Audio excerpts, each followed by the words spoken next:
لیکن حضور کے دور میں جو عام نفاق ہے وہ غیر شعوری نفاق ہے. وہ غیر شعوری نفاق کی تھوڑی سی وضاحت میں نے پچھلی نشست میں کی تھی کہ کسی بھی انقلابی دعوت اور تحریک کے ساتھ جو لوگ آتے ہیں وہ ظاہر بات ہے کہ دو ایکسٹریمز پر تو ہوتے ہی ہیں، کچھ بین بین بھی ہوتے ہیں. ایک تو وہ ہوتے ہیں عزیمت والے، ہمت والے، جن کا ظاہر و باطن ایک ہے، جو جس چیز کو قبول کرتے ہیں تن من دھن قربان کرنے کے لیے تیار رہتے ہیں. Total identification. اب ہر چہ باد آباد ماں کشتی در آب انداختے، تو ان کے لیے تو جب مشکلات آتی ہیں تو ان کے ایمان میں اور اضافہ ہوتا ہے. زادتہم ایمانا، اور ان کے اندر جو ہے اور استقامت پیدا ہوتی ہے، ان کا اللہ کے ساتھ لگاؤ اور بڑھ جاتا ہے، محبت اور بڑھ جاتی ہے. لیکن دوسری قسم کے لوگ دوسری انتہا پر وہ ہیں کمزور لوگ، ضعیف الارادہ، جن کے اندر استقامت نہیں ہے. ایمان اچھا لگا، جیسے میں نے کہا مارکسزم اچھا لگا فلسفہ، کمیونسٹ ہو گئے، قربانی کا وقت آیا تو پیچھے ہٹے. اسی طرح ایمان اچھا لگا کہ ہاں بات تو ٹھیک ہے، دل گواہی دے رہا ہے، دل نے تو گواہی دے دی، زبان سے بھی گواہی دے دی اشہد ان لا الہ الا اللہ واشہد ان محمد رسول اللہ. لیکن اب آئی آزمائشیں، اب آئی تکلیفیں، تو اب تزلزل ہو گیا، پاؤں جو ہے وہ کانپنے لگے، ٹانگیں کانپنے لگی. اور اس سے یہ ہے کہ کچھ رفتہ رفتہ، خاص طور پر جب جہاد اور قتال، خرچ کرو اللہ کی راہ میں، مال بہت محبوب ہے انسان کو، اور لاؤ اللہ کی راہ میں، نکلو جہاد کے لیے، قتال کے لیے. اب ظاہر بات ہے جو جنگ کے لیے نکلتا ہے اس نے جان تو گویا کہ ہتھیلی پر رکھ لی ہے، اب تو واپس آ گیا تو بونس ہے، ورنہ یہ کہ جنگ میں جانے کا مطلب یہی ہے کہ آپ اپنی جان دینے کو تیار ہیں. جب ایسے امتحان آتے ہیں تو وہ پسپائی اختیار کرتے ہیں. اب یہ پسپائی جو ہے، اس لفظ کو اچھی طرح نوٹ کر لیں، پسپائی، پاؤں کا پیچھے ہٹنا، یہ پسپائی ہے. اس پسپائی کے درجے ہیں.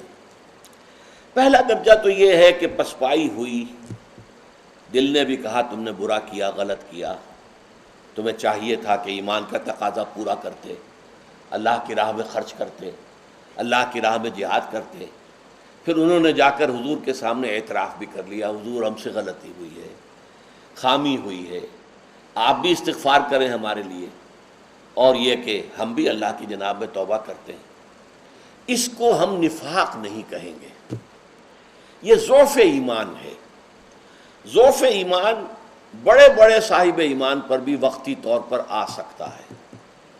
حضرت حاتب ابن ابی بلتعہ جو کہ بدری صحابہ میں سے ہیں، وہ ضعف ایمان کی کیفیت ان پر آئی، اور فتح مکہ سے قبل انہوں نے خط لکھ دیا قریش کو اطلاع دینے کے لیے، حضور کا راز فاش کرنے کے لیے کہ حضور اب حملہ آور ہونے والے ہیں. یہ جرم ایسا تھا کہ حضرت عمر نے حضور سے عرض کیا کہ مجھے اجازت دیجیے میں اس کی گردن مار دوں. حضور نے فرمایا نہیں عمر، تم جانتے نہیں یہ بدری ہے، اور بدر میں جو لوگ شریک تھے اللہ تعالیٰ ان کے اگلے پچھلے سارے گناہ معاف کر چکا ہے.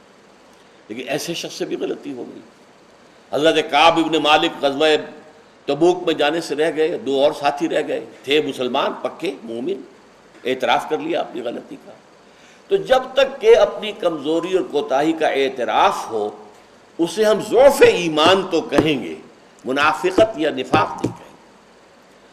البتہ جب اگلی منزل آتی ہے تو جھوٹا بہانہ، حضور یہ مجھے تو یہ تکلیف تھی، یہ تھا، یہ مسئلہ تھا، بیوی کی زچگی ہونے والی تھی، کوئی دیکھ بھال کرنے والا نہیں تھا، فلاں تھا فلاں تھا فلاں تھا، بیمار تھا.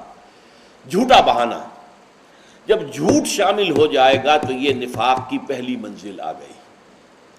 یہاں میں آپ کو، جیسے ٹی بی کے بارے میں آپ نے سنا ہوگا کہ 3 سٹیجز ہوتی تھی اس کی. فرسٹ سٹیج قابل علاج ہے آسانی سے، سیکنڈ سٹیج اس کا بھی علاج ممکن ہے، تھرڈ سٹیج پہ پہنچا اور گیا، پھر امید نہیں ہوتی تھی کہ اب یہ بچے گا. آج کل اگرچہ تھرڈ سٹیج کے مریضوں کے لیے بھی علاج ہے، لیکن ایک زمانہ تھا کہ جب کہ تھرڈ سٹیج کو جب ٹی بی کا مریض پہنچ گیا تو گویا کہ اس کی موت جو ہے وہ طے ہو چکی ہوتی ہے. تو یہ 3 سٹیجز نفاق کی بھی ہیں. پہلی سٹیج پر صرف جھوٹ ہے، جھوٹ بولا اور حضور سے بچا لیا اپنے آپ کو، حضور کی گرفت سے یا جواب دہی سے بچ گئے، جھوٹے بہانے بنائے. اب کچھ وقت گزرا ایسا، کئی مرتبہ جھوٹے بہانے بنائے تو دیکھا کہ لوگ اب کچھ مسکراتے ہیں کہ ان کی تو عادت ہے بہانے بنانا.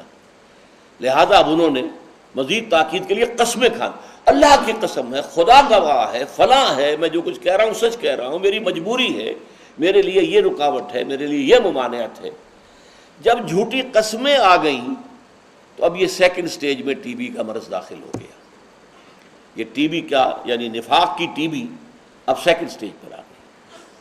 تھرڈ سٹیج وہ ہوتی ہے جس پر آ کر اس منافق کے دل میں دشمنی پیدا ہو جاتی ہے مومنین صادقین سے، اور خصوصاً جو مومنین کا رہنما ہوتا جو اس وقت حضور تھے ان سے دشمنی پیدا ہو جاتی. انہوں نے ہمارے لیے مصیبت کھڑی کی ہوئی ہے. یہ بے وقوف لوگ ہیں مسلمان جو ہیں اہل ایمان، آگے دیکھتے نہ پیچھے دیکھتے، نہ دائیں نہ بائیں، نہ اپنا کوئی مفاد نہ کوئی حفاظت. پکار آئی اور چل دیے. بھائی اپنے مفادات کو بھی دیکھو، دائیں بائیں دیکھو، اپنے بچوں کے مستقبل کی بھی فکر کرو، اپنی بچیوں کے ہاتھ بھی پیلے کرنے ہیں. یہ کیا ہے کہ ہر دم جو ہے فینیٹکس کی طریقے سے، بالکل جو ہے دیوانوں کی طریقے سے، اور تم جو ہے اس لگے رہتے ہو ہر وقت. تو ایک دشمنی سی پیدا ہوتی. اگر یہ بھی بیٹھے رہتے نہ چلتے تو ہم نمایاں نہ ہوتے کہ ہم بیٹھے رہے وہ چل پڑے. اگر یہ سبھی بیٹھے رہتے تو ہم بھی ٹھیک شامل رہتے.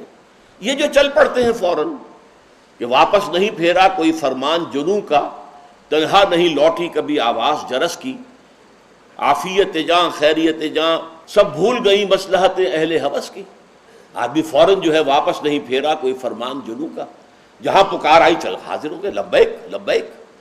اور دوسرے یہ کہ یہ جو شخص ہے نا محمد صلی اللہ علیہ وسلم، اس نے مصیبت ڈال دی ہے ہمیں. یہ نہ آئے ہوتے تو یہ مسئلہ نہ ہوتا، یہ اسلام اور کفر کی جنگ نہ ہوتی، یہ مصیبت نہ ہوتی. اس سے یہ ہے کہ ان کے اندر ایک دشمنی پیدا ہوتی تھی حضور کے بارے میں، کہ انہوں نے ہمیں اتنے بڑے امتحان کے اندر ڈال دیا. یہ ہے تھرڈ سٹیج جس پر جا کر اب یہ مرض لا علاج ہو جاتا ہے.